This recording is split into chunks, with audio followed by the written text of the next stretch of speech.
कथित जमीन घोटाळ्याप्रकरणी ओबीसी नेते लक्ष्मण हाकेंनी अजित पवारांवर हल्लाबोल केला। जमिनीच्या सातबाऱ्यावर मुंबई सरकार तसंच महाराष्ट्र सरकार, पशुसंवर्धन विभाग व इतर तत्सम शासकीय उल्लेख असताना सुद्धा पार्थ पवार यांनी जमीन आपल्या कंपनीच्या नावावर केली।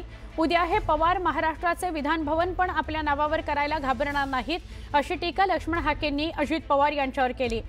जमीन हडप करणं हा उपमुख्यमंत्री अजित पवार यांचा धंदाच आहे आणि तोच वारसा पुढे पार्थ पवार चालवतायत, असं हाके म्हणाले।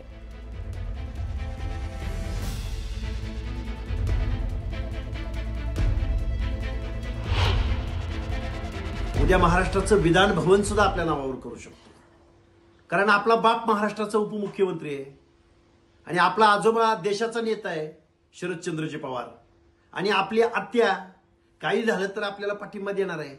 हे पवार सगळे ब्रिटिश ईस्ट इंडिया कंपनीचे सदस्य आहेत। ब्रिटिश ईस्ट इंडिया कंपनी गेली देशाच्या बाहेर, पण पवार ईस्ट इंडिया कंपनी या महाराष्ट्रामध्ये काम करते। शासकीय जमिनी हडप करणे हा अजितदादा पवारांचा धंदा काही नवीन नाही, आणि आता पार्थ पवार त्यांचा वारसा चालवतोय।